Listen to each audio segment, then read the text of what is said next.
tanggal 27 Agustus tahun 2023. Seberapa besar dosa manusia?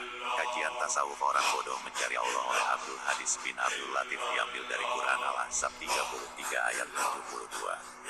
Allah Subhanahu wa Ta'ala berfirman, sesungguhnya kami telah menawarkan amanat kepada langit, bumi, dan gunung-gunung, tetapi semuanya enggan untuk memikul amanat itu dan mereka khawatir tidak akan melaksanakannya. Berat lalu dipikul amanat itu oleh manusia.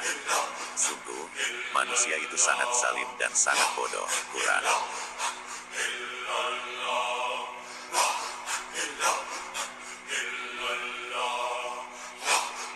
Al-Ahzab 33, ayat 72, Ya Allah, sesungguhnya hamba mohon lindungan atas pendapat firman-Mu yang hamba perlukan guna memperhatikan ayat di atas ini. Sesungguhnya bahwa Engkau memberikan amanat kepada alam semesta ini yang disampaikan oleh malaikat Jibril, namun semuanya menolak.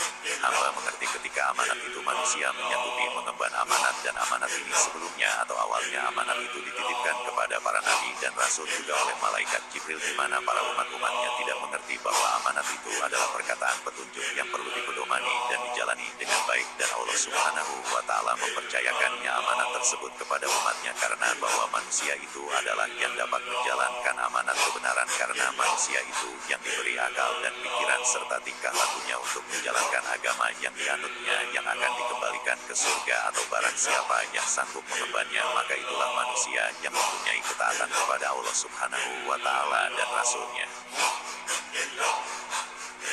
Dan ketika Allah Subhanahu wa Ta'ala berfirman seperti ayat di atas, ada sesuatu yang mengikuti, yaitu Dajjal, melalui firman Allah Subhanahu wa Ta'ala, yaitu Quran Surat Al-Hajj 22 ayat 52, yang artinya, dan kami tidak mengutus sebelum seorang rasul pun, dan pula tidak seorang nabi, melainkan apabila ia mempunyai sesuatu keinginan, setan pun memasukkan godaan-godaan terhadap keinginan itu. Allah menghilangkan apa yang dimasukkan keinginan oleh setan itu, dan Allah menguatkan ayat-ayatnya, dan Allah Maha mengetahui lagi Maha bijaksana.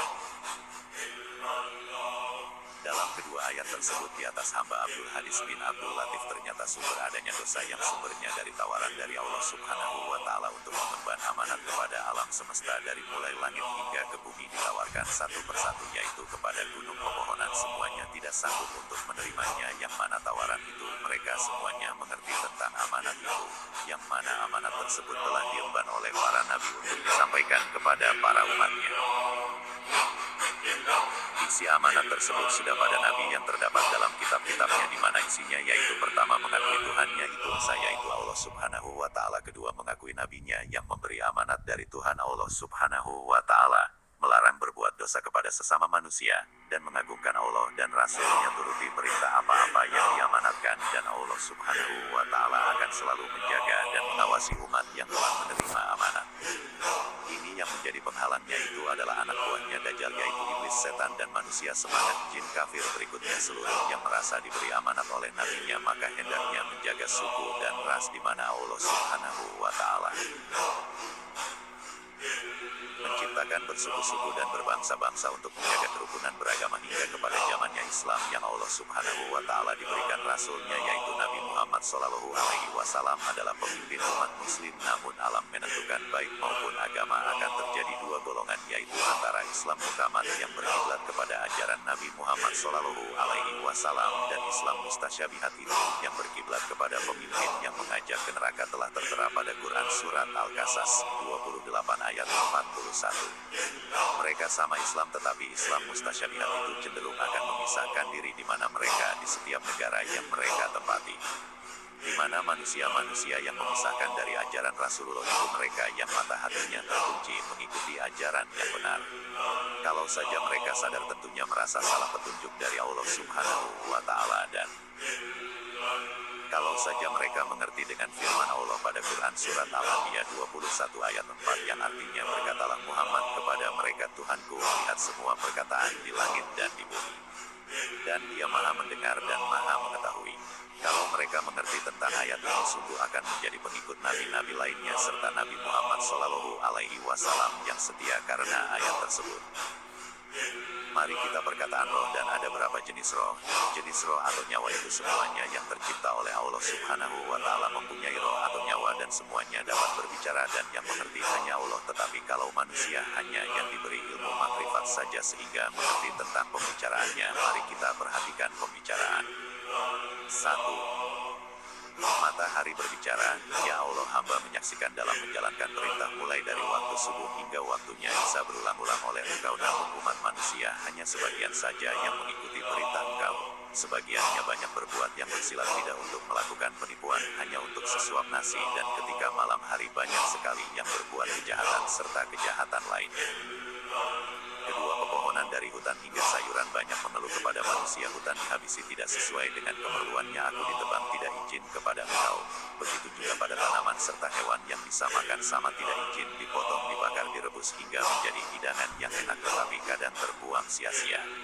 Yang hamba sesali juga tidak izin, mereka tidak sadar bahwa akulah lebih dulu merasakan sakit dan pedihnya neraka, tetapi kalau bukan karena perintah Engkau aku tidak mau.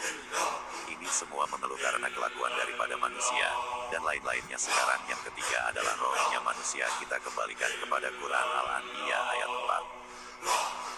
Nabi Muhammad Sallallahu Alaihi Wasallam mengatakan bahwa perkataan yang Allah ciptakan semuanya berbicara dengan berbagai permintaannya kepada Allah Subhanahu wa Ta'ala, terutama untuk manusia yang masih hidup. Permintaannya 1001 yang dimintanya diantaranya doa sapu jagat, tapi kadang jarang permintaannya yang terhalang, jarang sholat. Pembicaraannya kadang selalu merendahkan serta menghina orang lain. Dan bagi permintaan roh yang telah kembali itu sangat menakutkan. Ada yang ingin dihidupkan kembali, ada yang menjerit-jerit kesakitan, ada yang minta doa dari keluarganya yang masih hidup, bahkan ada yang tidak diterima oleh bumi ini akibat tidak menghayati perintah amanat yang sampaikan oleh nabi-nabinya. Apalagi Nabi Muhammad Shallallahu Alaihi Wasallam melalui Quran yang telah diterjemahkan jadi benar. Manusia yang tidak memperhatikan tafsir itu bodoh karena kezalimannya, karena mengikuti anak buahnya Dajjal, yaitu iblis, setan, dan manusia sesat.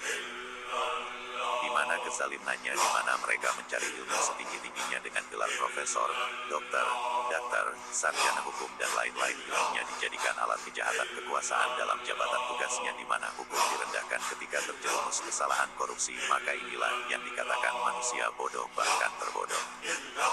Coba sadarkan, setiap pegawai apa saja pasti diberikan gaji atau upah, tunjangan kerja, tunjangan eselon, tunjangan keluarga, tunjangan lembur, kok masih mau uang haram hasil korupsi? Itulah bisikan kepada manusia, kerjanya iblis, setan, dan jin keparat. Di mana amanat Allah Subhanahu wa Ta'ala telah dibacakan oleh para nabi dan rasulnya untuk dipahami oleh umatnya sebagai pedoman pemegang amanah dari Allah Subhanahu wa Ta'ala dengan firman-Nya Quran Surat Al-Mu'minun ayat 105, artinya, bukanlah ayat-ayatku telah dibacakan kepadamu sekalian, tetapi kamu selalu mendustakannya.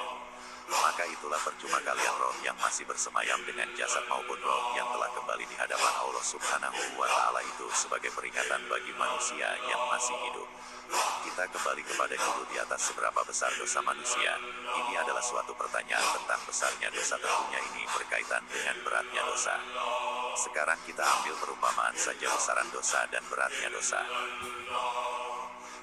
Sekarang misalkan seseorang mencuri uang sebesar Rp20.000, lalu kita belikan batu bata atau pasir yang harganya satu buah itu Rp5.000, tentunya dapatnya 4 buah batu bata. Nah, kira-kira satu bata itu beratnya 1,5 kilogram, jadi mencuri uang Rp20.000, berat dosanya berarti 6 kilogram. Atau pasir yang halus, bila satu bibir pasir masuk atau dipaksa oleh malaikat dimasukkan ke mata, tinggal kita bayangkan orang yang korupsi miliaran bahkan triliunan, bisa dibayangkan uang hasil kejahatan.